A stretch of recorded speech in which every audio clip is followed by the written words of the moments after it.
ನಟ ದರ್ಶನ್ ವಿರುದ್ಧದ ಕೊಲೆ ಪ್ರಕರಣಕ್ಕೆ ಬಿಗ್ ಟ್ವಿಸ್ಟ್ ಸಿಕ್ಕಿದೆ. ದರ್ಶನ್ ಕೇಸ್ನಲ್ಲಿ ಪೊಲೀಸರೇ ಎಡವಟ್ಟು ಮಾಡಿದ್ರ ಅನ್ನೋ ಪ್ರಶ್ನೆ ಮೂಡ್ತಾ ಇದೆ. ಕೊಲೆ ಕೇಸ್ನಲ್ಲಿ ತನಿಖಾಧಿಕಾರಿಗೆ ಎದುರಾಗುತ್ತಾ ಸಂಕಷ್ಟ ಹಾಗಾದ್ರೆ? ಎಸ್, ನಟ ದರ್ಶನ್ ವಿರುದ್ಧದ ಕೊಲೆ ಪ್ರಕರಣಕ್ಕೆ ಬಿಗ್ ಟ್ವಿಸ್ಟ್ ಸಿಕ್ಕಿದೆ. ದರ್ಶನ್ ಕೇಸ್ನಲ್ಲಿ ಪೊಲೀಸರೇ ಮಾಡಿದ್ರ ಎಡವಟ್ಟು ಅನ್ನೋ ಪ್ರಶ್ನೆ ಮೂಡ್ತಾ ಇದೆ. ಕೊಲೆ ಕೇಸ್ನಲ್ಲಿ ತನಿಖಾಧಿಕಾರಿಗೆ ಎದುರಾಗುತ್ತಾ ಸಂಕಷ್ಟ ಹಾಗಾದ್ರೆ? ತನಿಖಾಧಿಕಾರಿ ವಿರುದ್ಧವೇ ಕ್ರಿಮಿನಲ್ ಕೇಸ್ ದಾಖಲಾಗುತ್ತಾ? ಚಾರ್ಜ್ ಶೀಟ್ ಫೋಟೋ ಬಗ್ಗೆ ವಕೀಲರು ಆಕ್ಷೇಪವನ್ನ ವ್ಯಕ್ತಪಡಿಸಿದ್ದಾರೆ.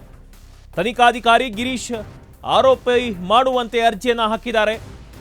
ಪವನ್ ಮೊಬೈಲ್ ಸೀಸ್ ಸ್ಥಳದ ಬಗ್ಗೆ ವಕೀಲರು ತಕರಾರನ್ನ ತೆಗೆದಿದ್ದಾರೆ. ಚಾರ್ಜ್ ಶೀಟ್ನಲ್ಲಿ ಪೊಲೀಸರು ತಪ್ಪು ಮಾಹಿತಿಯನ್ನ ಉಲ್ಲೇಖಿಸಿದ್ದಾರೆ. ಕಾಮಾಕ್ಷಿ ಪಾಳ್ಯ ಠಾಣೆಯಲ್ಲಿ ಮೊಬೈಲ್ ಸೀಸ್ ಎಂದು ಹೇಳಿದ್ದಾರೆ. ಆದರೆ ಚಾರ್ಜ್ ಶೀಟ್ನಲ್ಲಿ ದಾಖಲಿಸಿರುವ ಫೋಟೋನೇ ಬೇರೆ. ತನಿಖಾಧಿಕಾರಿ ಗಿರೀಶ್ ನಾಯಕ್ ಆರೋಪಿ ಮಾಡುವಂತೆ ಅರ್ಜಿಯನ್ನು ಸಲ್ಲಿಸಿದ್ದಾರೆ.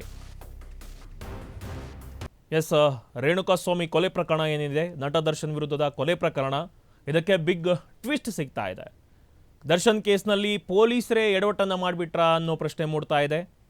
ಚಾರ್ಜ್ ಶೀಟ್ ಫೋಟೋ ಬಗ್ಗೆ ವಕೀಲರು ಆಕ್ಷೇಪವನ್ನು ವ್ಯಕ್ತಪಡಿಸಿದ್ದಾರೆ. ಈಗ ತನಿಖಾಧಿಕಾರಿ ಗಿರೀಶ್ ಏನಿದ್ದಾರೆ ಅವರನ್ನು ಆರೋಪಿ ಮಾಡುವಂತೆ ಅರ್ಜಿಯನ್ನು ಕೂಡ ಹಾಕಿದ್ದಾರೆ. ಪವನ್ ಅನ್ನೋ ಆರೋಪಿಯ ಮೊಬೈಲನ್ನು ಸೀಜ್ ಸ್ಥಳದ ಬಗ್ಗೆ ವಕೀಲರು ತಕರಾರನ್ನು ತೆಗೆದಿದ್ದಾರೆ. ಚಾರ್ಜ್ ಶೀಟ್ನಲ್ಲಿ ಪೊಲೀಸರು ತಪ್ಪು ಮಾಹಿತಿಯನ್ನು ಉಲ್ಲೇಖಿಸಿದ್ದಾರೆ. ಕಾಮಾಕ್ಷಿ ಪಾಳ್ಯ ಠಾಣೆ ಏನಿದೆ ಅದರಲ್ಲಿ ಮೊಬೈಲ್ ಸೀಸ್ ಅಂತ ಹೇಳಿದ್ದಾರೆ ಚಾರ್ಜ್ ಶೀಟ್ನಲ್ಲಿ. ಆದರೆ ಚಾರ್ಜ್ ಶೀಟ್ನಲ್ಲಿ ದಾಖಲಿಸಿರುವ ಫೋಟೋ ಕಾಮಾಕ್ಷಿ ಪಾಳ್ಯ ಠಾಣೆದಲ್ಲ. ಹೀಗಾಗಿ ತನಿಖಾಧಿಕಾರಿ ಗಿರೀಶ್ ನಾಯಕ್ ಆರೋಪಿ ಮಾಡುವಂತೆ ಅರ್ಜಿಯನ್ನು ಸಲ್ಲಿಸಲಾಗಿದೆ. ಈಗ